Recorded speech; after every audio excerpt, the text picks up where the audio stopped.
जय हिंद साथियों, स्वागत है आपके अपने चैनल शिव क्लासेस पर। आज के इस क्लास में देखेंगे, सवाल दिया गया है, फिजिक्स का क्वेश्चन है जो अक्सर पूछे जाते हैं बिहार बोर्ड एग्जाम में।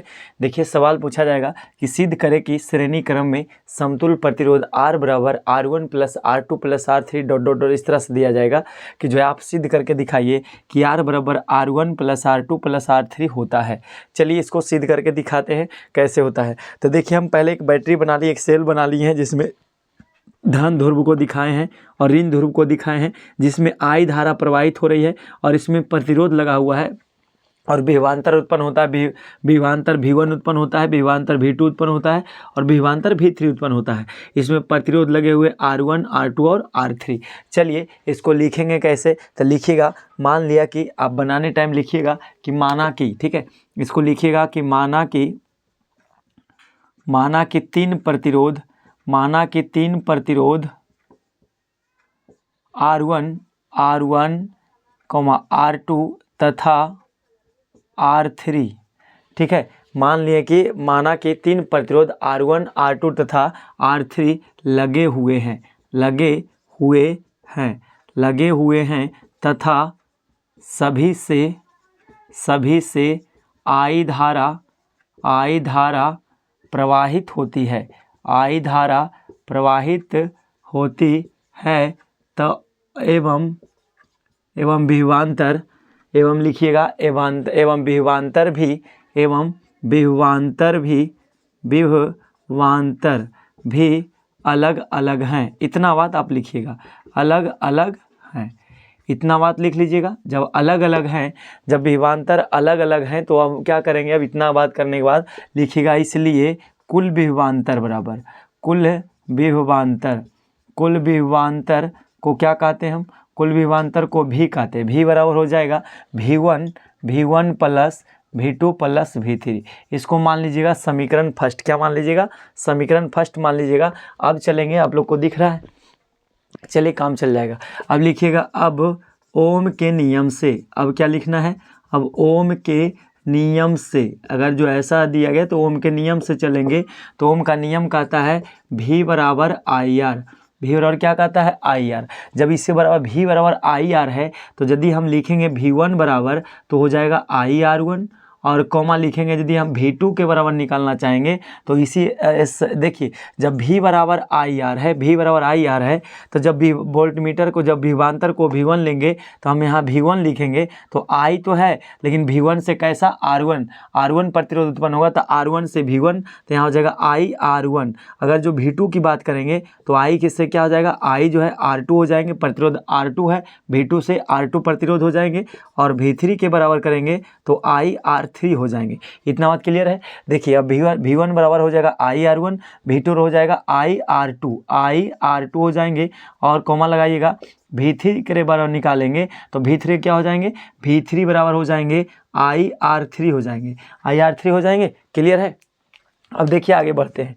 अब आगे क्या करेंगे, अब हमें देखिएगा ध्यान से। तो ओम के नियम से V बराबर जो लिखे हैं, V बराबर हम जानते हैं, समीकरण लिखिएगा। अब समीकरण फर्स्ट क्या कहता है, देखिएगा फर्स्ट लिखा हुआ है V बराबर V1 plus V2 plus V3। अब V के बराबर V रहने दीजिएगा बराबर, V1 का मान किसके बराबर है, IR1 के बराबर। तो यहाँ लिखेंगे IR1 प्लस V2 के बराबर क्या लिखे हैं, V2 के बराबर लाए हैं IR2, तो लिखिएगा IR2 प्लस V3 के बराबर कितना लाए हैं, IR3। ये हमारा हो जाएंगे IR3। अब एक बात कॉमन निकालिएगा, V बराबर लिखिएगा तो I कॉमन निकालिएगा तो हमारा क्या बचेगा, R1 प्लस R2 और प्लस क्या हो जाएंगे R3। जब कॉमन निकालेंगे, देखिए I सब में है, धारा जो है सब में बह रही है तो इसमें क्या I कॉमन निकाल लेंगे और यदि हम चले तो V बटे I बराबर हो जाएगा। जब गुना बटे चला जाएगा तो क्या बचेगा, R1 प्लस R2 और प्लस R3। चूँकि हम जानते हैं V बराबर क्या होता है IR। अब इसी से हम यदि निकाले तो देखिएगा बटे में यदि इसको हम कर ले, ये I जो दिख रहा है I को यदि हम बटे कर लेते हैं तो क्या बनेगा रूल, V बटे I के बराबर क्या होता है R। तो हमारा यहाँ से देखिए फॉर्मूला बनेगा, तो V बटे I को हम क्या लिख सकते हैं R बराबर क्या लिखिएगा R1 plus R2 plus R3। इतना ही बात को लाना था, इसलिए समतुल्यता लिखिएगा अंत में लिख लीजिएगा, अतः श्रेणी क्रम में समतुल्य प्रतिरोध। श्रेणी क्रम में क्या लिखेंगे? समतुल्य प्रतिरोध की इज इक्वल टू क्या हो जाएंगे? समतुल्य प्रतिरोध आर का मतलब रेसिस्टेंस, आर बराबर R1 plus R2 plus R3। यही हमारा क्या हो जाएंगे? प्रूव्ड। यही हमारा क्या हो जाएंगे? प्रूव्ड। एक बार फिर से समझ लीजिए। देखिए सवाल कहता है सिद्ध करें कि श्रेणी क्रम में समतुल्य प्रतिरोध R बराबर R1 plus R2 plus R3 होता है। इसके आगे और बढ़ाएंगे तो V1 होगा, तब जब विभवांतर 1 उत्पन्न होगा तो उसमें R1 के साथ प्रतिरोध R1 के द्वारा क्या है? V1 विभवांतर उत्पन्न होंगे, V2 और V3 इस तरह से। तो हम क्या करेंगे? पहले लिखेंगे कि माना कि 3 प्रतिरोध R1, R2 और R3 लगे हुए हैं, जिसमें से सभी से I धारा प्रवाहित, सबसे क्या श्रेणी क्रम है तो श्रेणी क्रम में क्या होता है? I धारा प्रवाहित होती है सबसे बराबर।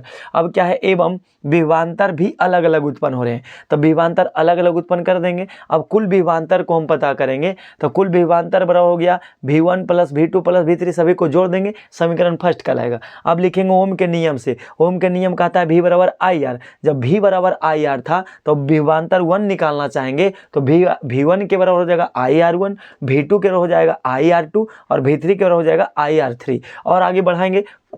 अब समीकरण फर्स्ट से हम लिखेंगे वही बात यहाँ, V बराबर V1 plus V2 plus V3। अब आप लोग और जरूर लगा लीजिएगा, चूँकि और लगा दीजिएगा अंत में, और अब यहाँ पर इसलिए हो जाएगा। अब देखिए V बराबर जब लिखे हैं तो V बराबर I V1 plus V2 plus V3। V1 का मान कितना लाए हैं सर? तो IR1 है, प्लस V2 का मान IR2 है और V3 का मान IR3 है। जब आपस में जोड़ेंगे तो I कॉमन निकलेगा, तो जब I कॉमन निकल जाएगा तो हमारा हो जाएगा R1 plus R2 plus R3, और I बटे में चले जाएंगे तो V बटे I बराबर हो जाएगा R1 plus R2 plus R3, और V बटे I किसके बराबर होता है? R के बराबर होता है, जो रेसिस्टेंस इज इक्वल टू क्या हो जाएगा? Resistance is equal to R1 plus R2 plus R3। यही बात हमें प्रूव करनी थी, जो हम ला दिए। अतः लिखेंगे, अतः श्रेणी क्रम में समतुल्य प्रतिरोध R बराबर R1 plus R2 plus R3। सभी को कैसा लगा? ये जो हमारा सवाल जो दिया गया था, ये सवाल जो है प्रतिरोध निकालना था। अब जो एक आएगा समांतर क्रम में, उसे हम अगले वीडियो में सिद्ध कर देंगे। सभी को जय हिंद, बाय।